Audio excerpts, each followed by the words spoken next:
कभी किसी को मुकम्मल जहां नहीं मिलता, कहीं ज़मीं तो कहीं आसमां नहीं मिलता। इसी लाइन के साथ 2025 ख़त्म हो गया, मुझे एक नई सवारी देकर, कई दोस्त और उनकी यादें देकर। इस साल का सफ़र भी अब ख़त्म हो गया।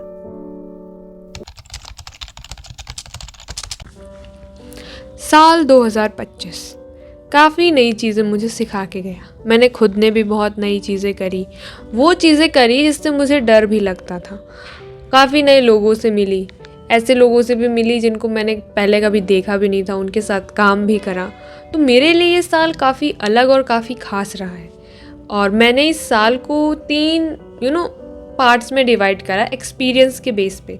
सबसे पहले जो था, मेरा एक्सपीरियंस बहुत हेक्टिक रहा इस साल का, फिर मेरा बहुत ज़्यादा क्योटिक रहा और माइंड ब्लोइंग भी रहा उसके साथ साथ। तो इन 3 एक्सपीरियंस के साथ ही हम जो मेरा साल है इसको डिकोड करते हैं, क्योंकि मुझे लगता है अपना जो काम है जो हमने किया है उसे डिकोड करना चाहिए, या हमने जो टाइम स्पेंड करा है किस तरह से करा है उसे देखना चाहिए, परखना चाहिए। तो इसलिए मैं ये वीडियो बना रही हूँ ताकि मैं भी फ्यूचर में देखूँ और याद करूँ, अच्छा इस साल में मैंने ये करा था। तो that's actually the motto for making this video. तो साल की जो शुरुआत थी वो बहुत हेक्टिक थी, क्योंकि मेरे पहली बार कॉलेज के फर्स्ट ईयर के फाइनल एग्ज़ाम्स थे। और मैंने ही नहीं, मतलब पूरी क्लास में, मुझे लगता है पूरी क्लास के कॉलेज लाइफ में आज तक किसी ने फर्स्ट सेमेस्टर के एग्ज़ाम्स को पहले वाले एग्ज़ाम्स को सीरियस नहीं लिया होगा। सिर्फ एंड सेम को ही सब सीरियस लेते हैं, बस फर्स्ट ईयर के। उसके बाद तो मुझे नहीं लगता एग्ज़ाम्स को कोई सीरियस भी लेता है कॉलेज लाइफ में। तो क्योंकि वो एंड सेम थे और फर्स्ट ईयर था, तो हम काफ़ी एंग्जियस थे। और मैंने तो काफ़ी क्लासें अटेंड भी नहीं करी थी। पर्सनल रीजंस कॉलेज स्टूडेंट के होते हैं तो इस वजह से मैंने क्लासेस अटेंड नहीं करी थी। तो एक सब्जेक्ट तो एकदम ऊपर से था मेरे, बिल्कुल नहीं आता था मुझे। वो पढ़ा। और क्योंकि मैं एक मेडिकल की स्टूडेंट हूँ तो हमारा सिलेबस बहुत ज़्यादा होता है और टाइम कम होता है, और उस कम टाइम में भी हम नहीं पढ़ते हैं, उससे भी कम टाइम बचता है तब हम पढ़ना शुरू करते हैं। तो इस वजह से हेक्टिक तो था वो एग्ज़ाम्स को लेके। और एग्ज़ाम्स होने के बाद हमारी फ्रेशर हुई थी जब हम सेकेंड ईयर में हो गए थे। जब हम सेकेंड ईयर में हुए थे तब हमारी फ्रेशर हुई थी। यहाँ थोड़ा सा सिस्टम अलग है, अलग नहीं है एक्चुअली, हो गया क्योंकि जो पहले के बैच थे उनके अंदर थोड़ा सा कोरोना का टाइम था, तो इस वजह से कॉलेज वॉलेज चले नहीं, तो फ्रेशर्स डिले होती गई, तो हमारा भी डिले हो गया। इसलिए एग्ज़ाम्स के बाद सेकेंड ईयर के स्टार्ट होने के 1-2 महीने बाद हमारी फ्रेशर्स हो गई थी। और अब ऐसी सिचुएशन है कि अब साल ख़त्म होने वाला है और हमारा फ्रेशर्स देने का टाइम आ गया है। तो अब हमें भी फ्रेशर देनी तो पड़ेगी, वो तो है ही।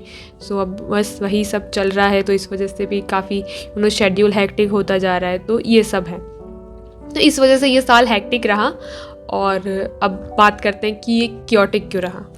क्योटिक इन सेंस कि मैंने काफ़ी नहीं, बहुत ज़्यादा रैंडम चीज़ें करी हैं इस साल, लाइक जो मैंने कभी सोचा भी नहीं था, सपने में भी नहीं सोचा था, मैंने वो चीज़ें करी हैं इस साल। जैसे कि सबसे पहली तो कंटेंट क्रिएशन ही है। पता नहीं मैं अच्छा कंटेंट बना रही हूँ कि नहीं, बट खुद को रिकॉर्ड करना बहुत मुश्किल काम है। एक तो आप अकेले होते हो, आपको सब कुछ खुद ही देखना होता है। अच्छा यहाँ एंगल सेट करना है, ये बोलना है, याद करना है, अच्छा लग रहा है कि नहीं लग रहा है ये भी आपको खुद ही सोचना पड़ता है। अच्छा नहीं लग रहा है, अच्छा लग रहा है, क्योंकि किसी से पूछने में वो फील नहीं आती है। तो ये काफ़ी टफ़ काम मैंने चूज़ कर लिया। और इसके अलावा भी मैंने और भी वीडियोस में काम करा, तो वो भी काफ़ी क्योस भरा था, क्योंकि नए लोगों से मिली, उनके साथ कम्युनिकेट करा और साथ ही साथ काम भी करा। एक बार आप बात कर लोगे अजनबी इंसान से, करनी पड़ती है। देखो अजनबी इंसान से आप कैसे कि भाई मुझे रास्ता बता दो, मुझे यहाँ जाना है, कर लोगे उसके लिए आप बात, लेकिन उसके साथ कम्युनिकेट भी करना है और अब आपको काम भी करना है। That's very difficult to do. And बहुत ज़्यादा क्योस मचा रहता है यहाँ, बहुत ज़्यादा क्योस मचा रहता है दिमाग में कि करना चाहिए नहीं करना चाहिए, ये इसने ऐसे क्यों बोला, ये ऐसे क्यों हो गया, ऐसे बोलूँ कि ना बोलूँ, मेरे बोलने से क्या ही फ़र्क पड़ेगा, या कुछ पड़ भी जाएगा। ये सब चीज़ें बहुत ज़्यादा क्योस क्रिएट कर देती हैं, जो कि हुआ मेरे साथ इस साल। बहुत ज़्यादा हुआ मेरे साथ क्योस, तो बहुत ज़्यादा हुआ। और भी बहुत रैंडम चीज़ें जो नई और यूनिक होती है ना, जो आपने प्लान नहीं करी होती, वो आप करने जाते हो तो क्योस क्रिएट होता ही होता है लाइफ में। बाहर से ना लगे मेरी लाइफ क्योटिक है, बट यहाँ से बहुत ज़्यादा क्योटिक है। लिटरली अभी भी दिमाग में मेरी 10 बातें चल रही हैं कि कहीं अभी मैं बोल रही हूँ तो मेरे माइक में कहीं और किसी की आवाज़ तो नहीं आ रही है, या फट तो नहीं रही है मेरी आवाज़। बहुत सारी चीज़ें चल रही हैं। अभी घर जाना है और घर जाके क्या करूँगी, वीडियो अपलोड करना है, इसको एडिट भी करना है, क्या क्या क्या, ये सब चल रहा है मेरे दिमाग में। तो कियोस बहुत ज़्यादा है। क्यों? क्योंकि मैंने रैंडम चीज़ें जो प्लान नहीं करी वो करना शुरू कर दिया। इसलिए भी अब धीरे धीरे सीखेंगे तो हो सकता है ये कियोस कम हो जाए। सो या इसलिए ये साल मेरे लिए क्योटिक बहुत था। माइंड ब्लोइंग इन सेंस कि एक तो आप जब कोई भी नई चीज़ करने जाते हो ना, तो या तो आप बहुत ज़्यादा नर्वस होते हो या तो आप बहुत ज़्यादा एक्साइटेड होते हो। मैं दोनों होती हूँ। तो क्योंकि हमारी फ्रेशर्स थी, तो फ्रेशर्स में हमारे क्या होता है, हमें अपनी जो ड्रेस या कॉस्ट्यूम होती है वो खुद ही डिज़ाइन करनी होती है, खुद ही बनानी होती है। हाँ, आप आइडियाज़ ले सकते हो if you want, but this daring person don't need any advice. तो मैंने खुद से ही खुद की जो ड्रेस थी वो डिज़ाइन करी थी। तो हाँ, और वो बहुत अच्छी टर्न आउट भी हुई थी according to me, of course. तो हाँ, इस वजह से भी बहुत अच्छा अच्छा लगता है। आप कोई अच्छी चीज़ करते हो तो, और वो हो जाती है, तो सॉरी करते हो तो नहीं, जो हो जाती है तो वो बहुत अच्छी लगती है। तो इसलिए माइंड ब्लोइंग था। और प्लस मैंने पहली बार कॉलेज पे स्टेज पे जाके परफॉर्म करा किसी इवेंट में, जो मैं नहीं करती हूँ जनरली। कॉलेज में आने के बाद मैंने बंद कर दिया। हाँ, मैंने स्कूल में बहुत परफॉर्म करा है बट यहाँ नहीं करती। तो वो पहली बार करा मैंने फ्रेशर्स पार्टी के अंदर। तो हाँ, इसलिए भी काफ़ी अच्छा था। अच्छा इसलिए था क्योंकि मुझे पसंद है ये करना, बस मैं कर नहीं रही थी क्योंकि थोड़ा सा रहता है, नई जगह है, नए लोग हैं, तो इस वजह से नहीं कर पा रही थी। बट वैसे काफ़ी ज़्यादा अच्छा एक्सपीरियंस रहा वहाँ परफॉर्म करना। प्लस मेरी क्लास का एक ग्रुप है बॉयज़ का, तो they approached me for their YouTube video, कि उन्हें एक वीडियो बनानी थी, तो वो चाहते थे कि मैं उसमें काम करूँ उनके साथ। तो इस वजह से क्योंकि मैंने उनका प्रपोज़ल एक्सेप्ट करा, तो ऑफ कोर्स मैंने उनके साथ बात करी, उनके आइडियाज़, उनका पर्सपेक्टिव जाना इन सब चीज़ों को लेके, फिर अपना पर्सपेक्टिव उसमें ऐड करा और अपने आइडियाज़ रखे और उनके आइडियाज़ सुने। और एंड में एक एक निष्कर्ष पे तो पहुंचना ही पड़ता है, क्योंकि आइडियाज़ तो सबके पास आते हैं। अब किसी का अच्छा होता है, किसी का बहुत अच्छा होता है। कई बार ऐसा भी होता है कि आपके आइडिया की वजह से सामने वाले को उससे भी बढ़िया आइडिया आ गया। So in that thing I was like wow it's very, क्योंकि बहुत एकदम एक आप चीज़ रख रहे हो, उसके ऊपर दूसरा अपनी चीज़ रख रहा है, तो वो पलटवार टाइप कुछ हो रहा है, तो वो बहुत एक्साइटिंग लगता है।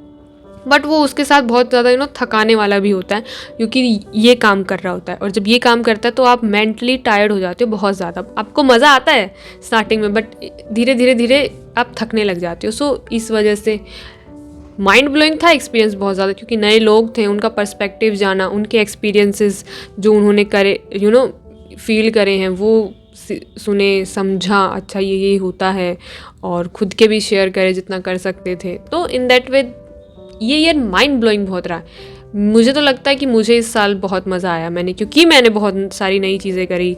आई dare to do something new, and मुझे लगता है इसलिए ही मज़ा आता है, क्योंकि आप रिस्क लेते हो किसी चीज़ को करने का, तो वो थोड़ा एक्साइटिंग और एडवेंचरस टाइप का कुछ लगता है। तो हाँ, ये सब इसमें बहुत मज़ा आया, तो इसलिए ये साल माइंड ब्लोइंग रहा। तो इसके साथ ही अब मैं तो ये वीडियो फिनिश करती हूँ। मुझे लगा था छुट्टियों से पहले, घर जाने से पहले एक ऐसा वीडियो रिकॉर्ड करना चाहिए जिसमें मैं बताऊं कि मेरा साल कैसा रहा। तो अगर आपके पास इससे रिलेटेड थॉट्स हैं तो आप भी शेयर कीजिए और मुझे बताइए, क्योंकि मुझे बहुत मज़ा आता है पढ़ने में ये सब। तो please do like, share and subscribe, और कमेंट ज़रूर कीजिएगा आपको वीडियो कैसा लगा। Thank you, bye.